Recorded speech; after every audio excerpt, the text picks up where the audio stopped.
Hello, welcome once again to the Candid Cast. We are continuing our study on the leadership profile. In this 7th episode, we'll be talking about self-governance. Before we continue, I want you to like Candid Cast. Just click the notification button and share this video along with all the other videos that we have recorded in the past to all those in your contact to reach as many people as possible. We are also on other social media channels, Instagram, Facebook, and we are on the audio podcast, both on Android and the Apple device. Thank you. As we continue, like I mentioned, our topic today is self-governance. I've looked at self-governance as the bedrock for the progress that will make as leaders. If you cannot lead yourself, you cannot govern yourself, don't waste your time trying to govern anybody. Kwame Nkrumah said, "We prefer self-government with danger to servitude with tranquility." So whatever trouble it takes us to achieve self-governance, it is a desirable state.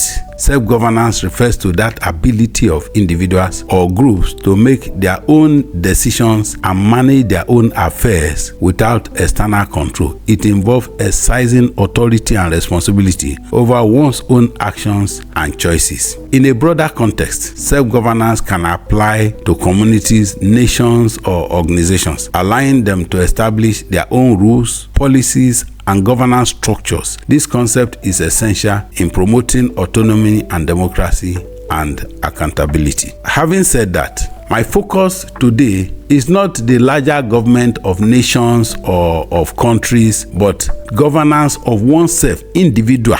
To be a government, understand that you are a government in yourself and that you can dictate a lot of things to create a direction and a pathway for your life. I have personally carefully listened over the years to comments on leadership failures in Africa and have often asked myself whether the followers are better than the leaders. We need to have an unbiased diagnosis of our individual choices and see how we have governed ourselves, our families, our small organizations, our communities, the unit you are giving to head. How have you felt in the government of that place? I'm not saying that the political leaders are good. I am not saying the political leaders are bad. I do not want to point my lens in that direction, but on what individuals can do to self-regulate, even in the most difficult of environment, to ensure you are not weighed down by what is killing everybody around. I hate to be a victim. And what I encourage is that don't be a victim. That's the essence of this, what we are learning today. Most recently,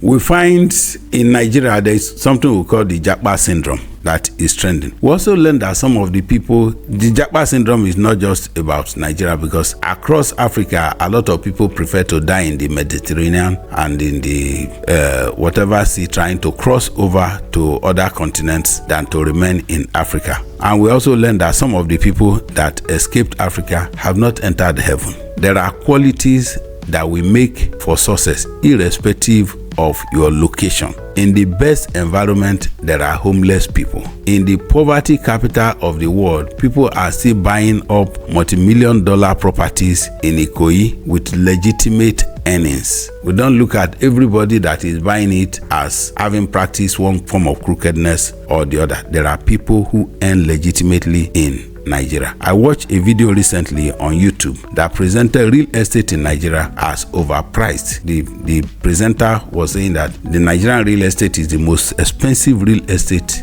in the world. Nigeria has the most expensive real estate in the world, and they are so priced because there are buyers. If you fix a price and there is no buyer, you will bring down your price. So if the price continues to go up, it's because there are people who are still able to afford it, irrespective of what we think of the environment. We'll be looking at those qualities that will make or help individuals excel in a broken environment. The whole world is broken, and that's the truth. Bad as the environment may be, you still can make certain decisions over your own life and manage your own affairs without external interference. Once you are of age, you exercise authority and assume responsibility over your own life, primarily in many ways. In my own case, I don't have what it takes to turn Nigeria into what ordinarily I expect it to be, but I will not sit down to join grumblers, murmurers, complainers about Nigeria. I can only stop myself from being a victim of bad government, that's the larger government, Whatever rules my environment, I choose to self-regulate myself to make sure I am not a victim of the environment. And I am sure that you can do the same.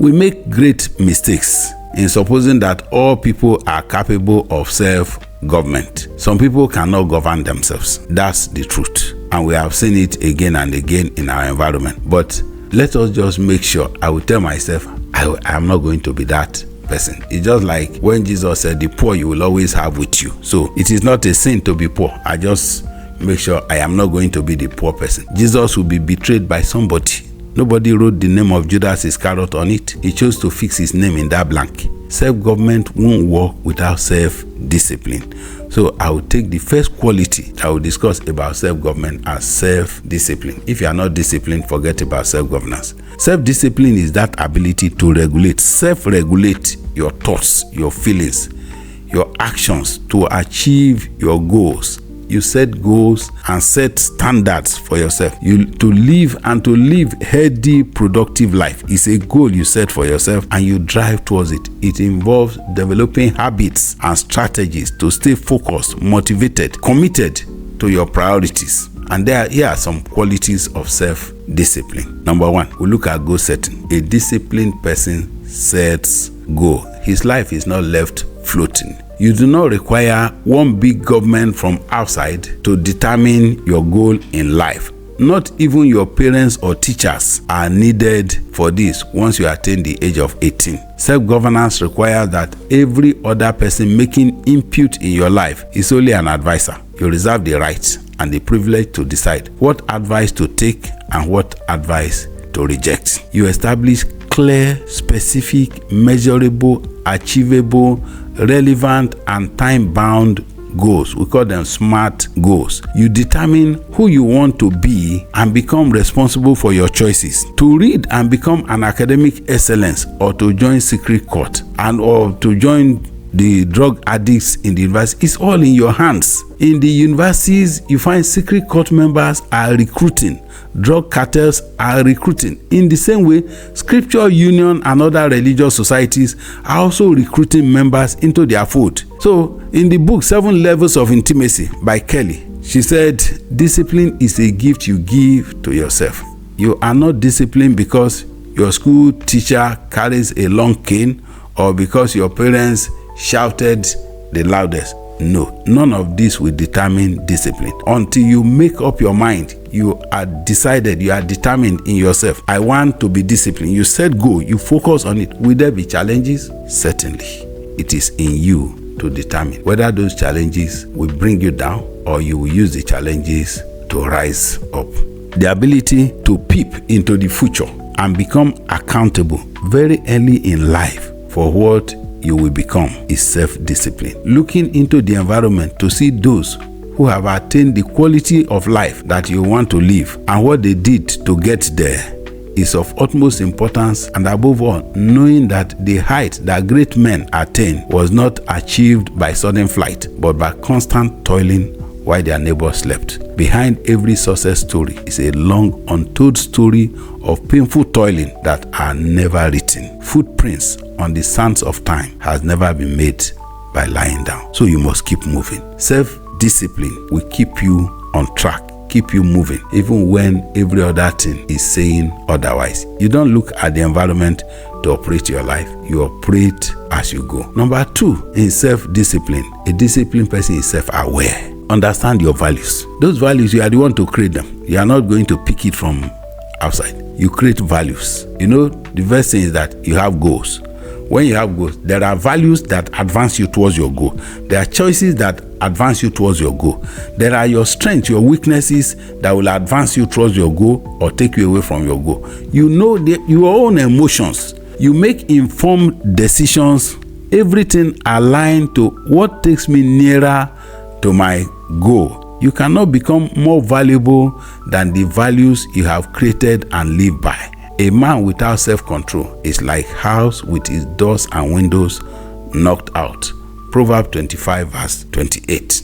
So don't live your life carelessly. Personal values are those principles and standards that guide behavioral choices, decisions, and goals of an individual. it is often shaped by a person's culture, upbringing, exposure, experiences, reflections. Why we pick these things and get them ingrained without knowing when and the date that it happened.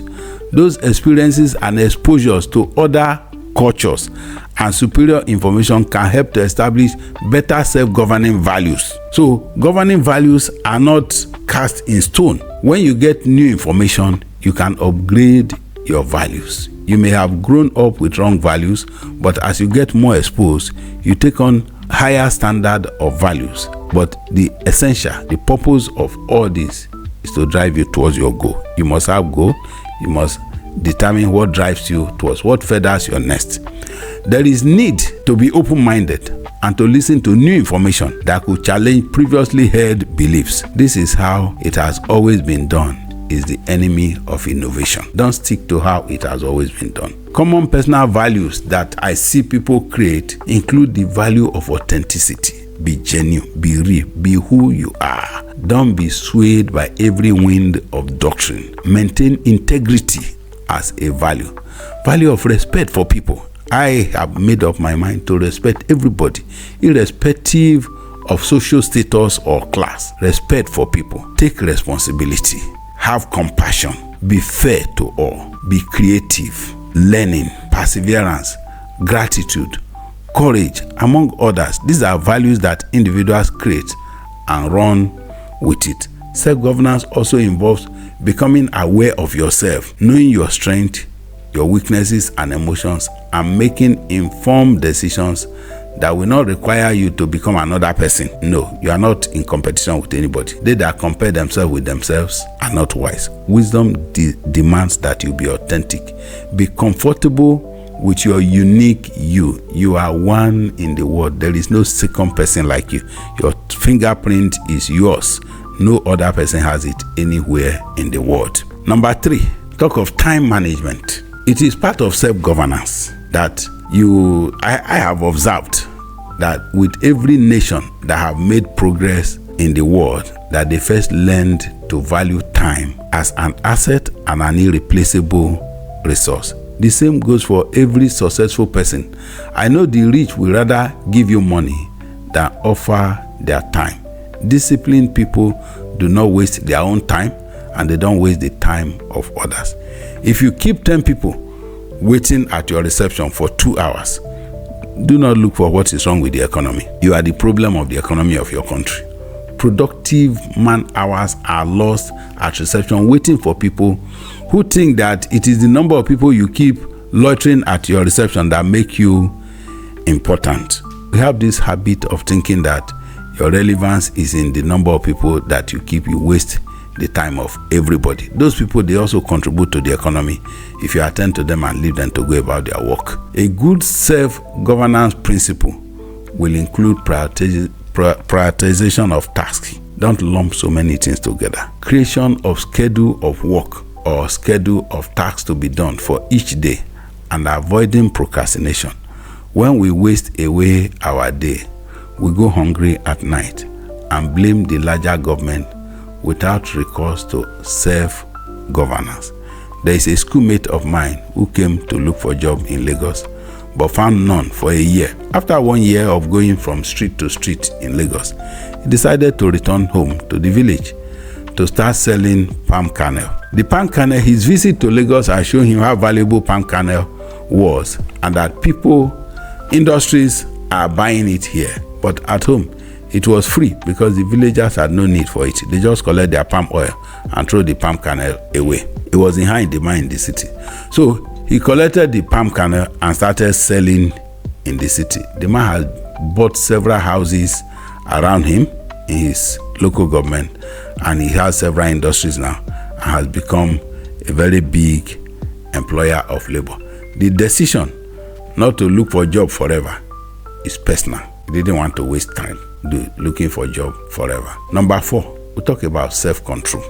You regulate your emotions, your thoughts, behavior to align with your goal.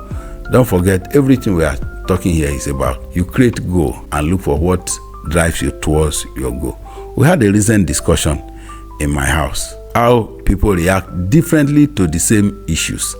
An example was given of a man who was falsely accused of rape. He denied the accusation, but he was not believed. His office relieved him of his job. In frustration, he took to drugs as a response. As a drug addict under the influence of drugs, he went fighting. In the street fight, he stabbed a policeman that was trying to separate him from the fight. He was charged to court for murder. It was the person who accused him of rape later confessed to the fact of the false accusation that actually she was never raped by that man. The man was discharged and acquitted for the rape charges, but he was found guilty of murder. You look at his reaction to the false accusation. He's not the only person who has endured false accusation. We will see as we go in this study that false accusation is almost like normal, is natural. Literally everybody at one time or the other will go through it. I have been through it myself in my own little way. Another person who was wrongly accused of offense he did not commit in his office went ahead to commit suicide, leaving his wife as a widow and his young children as fatherless. You ask, does the suicide help him to achieve his goal or help those who wanted to demean and reduce him to achieve their own goal? He has left the picture. His family pays the price. These are clear examples of bad self-governance, and we will see how some other persons responded to the same challenges as we treat number 5, perseverance. All that self-governance entail are those things, those decisions that nobody will take for you or do for you. And you can't get away with blaming society or blaming anybody for it. You bear the consequences of your self-governance. Perseverance happens to be one of those things we develop. Our ability to bounce back is something nobody can do for us. Can there be a life that will not have any setback? I doubt that very well. The difference between the person who will succeed and the person who will fail is the ability to persevere. We talk of Nelson Mandela, who was in prison for 27 years and coming out to become the president of his country. We remember Olusegun Obasanjo of Nigeria was in prison for 3 years and 3 months and 3 days. He came out to become president of Nigeria. We read in the Bible of Joseph, who was in prison for several years in a foreign land, and he came out to become the prime minister of that foreign country. All these examples are people who endured imprisonment for offenses they never committed. They didn't take to drugs, they didn't take to suicide, or else their goal in life would have been derailed. So when you are accused, take these examples rather than the example of those who reacted otherwise. They endured and they came out. Today, we celebrate the life of Joseph, we celebrate Olusegun Obasanjo of Nigeria, we celebrate Nelson Mandela of South Africa because of the way they governed themselves. Not the person who committed suicide, not the person who took to drugs. Number 6, accountability. Self-governance involves taking responsibility for your own actions, your reactions, and decisions. You often find African countries ruled by children, blaming colonial masters after 60 years of political independence. We are backward because we borrow money from our colonial masters, steal the borrowed money, deposit it with the lenders for safekeeping. This is not the problem of our colonial masters. We can't do without presidential jet. The British Prime Minister has no presidential jet. The British King does not use a private jet. They all fly commercial airline. It's in Africa that presidential jet with borrowed money is a priority. We are sick in our consumption. Buck passing will not cure that sickness. Accountability as a quality of self-governance will. This is not about national government, but the individual. Like I said, I will not put my lens on the national government, but on what we are able to do for ourselves. So you see a person who has worked for 35 years, having no asset to his name. You can choose to live differently. I won't choose such a person as my role model. There are so many other people that I would prefer to emulate to get my life to where I want it to be. Number 7, self-discipline involves mindfulness. fullness. Be conscious of your imperfection. Practice self-reflection, meditation, journaling to stay present and focused. Distractions abound, and reasons to be distracted will always come. Whatever you will call the problem that made you to fail have come to many others that scaled the hurdle and they made success of their journey on earth. Challenges are the building blocks of life. Some make stairs to climb to new levels, while others build prison walls to trap themselves with the same blocks. Number 8, our habits. Habits. Create positive routine and break unhealthy ones. It appears so easy to break a habit if you are a person given to self-governance.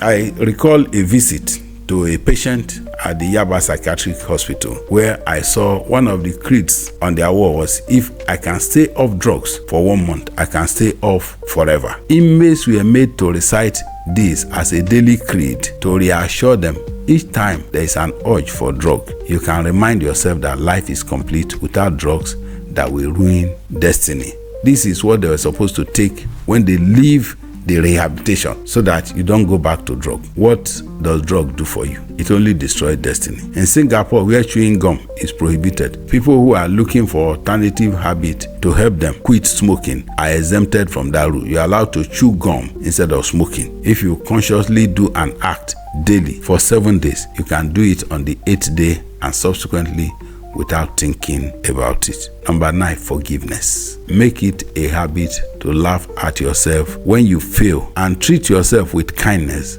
when you make mistakes and learn from those mistakes. Self-forgiveness is necessary for growth and advancement. There is no successful person that has never failed, and people who fear failure can't make success. Be humble. Recognize your limitations. That's number 10. Be open to feedback and guidance. White people never claim to know it all. They are always learning, like we have said earlier.